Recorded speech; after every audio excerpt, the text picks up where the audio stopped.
So, you're looking for a dog trainer in Deer Park. And yeah, it can feel like a pretty big job. But don't worry, we're going to walk through everything you need to know, from understanding our own backyard to asking the right questions, to help you find that perfect match for you and your dog. You know, great training is about so much more than just the basics, like sit and stay. It's really about those everyday moments, right? It's about having a calm walk past the storefronts, a peaceful trip to the vet, and just making sure your dog fits smoothly into your life, right here in our community. Okay, so first things first, let's talk about something that people don't always consider: our specific local environment. A really effective training plan has to be tailored not just to your dog, but to what it's actually like to live in Deer Park. I mean, just think about a typical day around here. One minute you might be near the busy shops along Grand Boulevard, and the next you're in a quiet neighborhood with people walking by. A good trainer gets that. They know the local scene, they understand Suffolk County rules, and they'll help prepare your dog for all of it. Okay, so now that we've got the lay of the land, let's talk about the trainers themselves. How do you sort through all the options? Well, it really starts with understanding two key things: their methods and their qualifications. You're going to hear this term a lot, and for good reason: positive reinforcement. Basically, it's all about rewarding the good stuff your dog does. This builds a really solid bond that's based on trust, not fear. And the results? Well, they actually stick.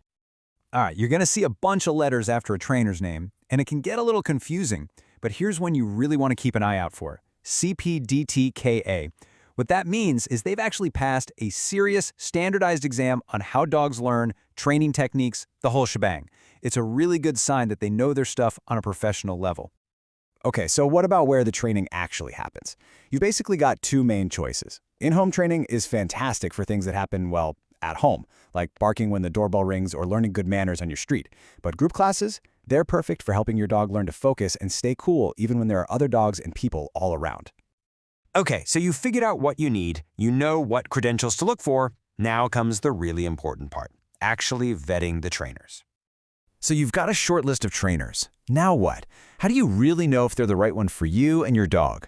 I mean, someone can look amazing on their website, but the personal fit is everything. And the best way to figure that out is to ask some really good questions. Here are 5 key questions you should absolutely ask. You want to hear them talk about positive, low-stress methods. Ask them straight up about their certifications and if they keep up with their own education. A great trainer isn't going to give you a cookie-cutter plan. They'll customize it for your dog. And this one's a big one: if you're dealing with a tougher behavior issue, will they work with your vet? That shows a real professional. And of course, we have to talk about the cost. Before you make a final decision, you've got to understand what the investment looks like. Professional dog training costs can vary, so it helps to know what to expect here in the Deer Park area. Here's a look at the typical costs you can expect to see around Deer Park for 2025. As you can see, a group class is usually the most budget-friendly way to start. On the other end, you have things like board and train, which is a much bigger investment. Just remember, these prices can change based on who you hire and what your dog needs, but this gives you a pretty good ballpark.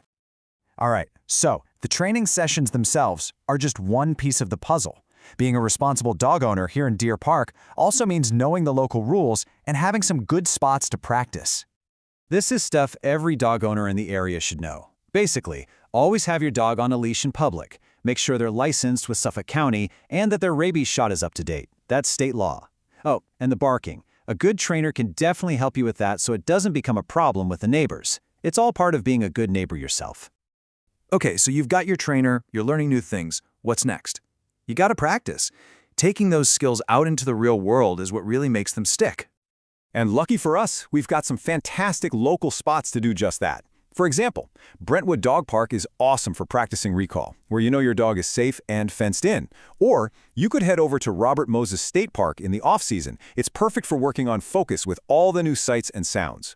And the trails at Conaquark River State Park Preserve, they are just ideal for teaching your dog to be polite around other hikers and wildlife.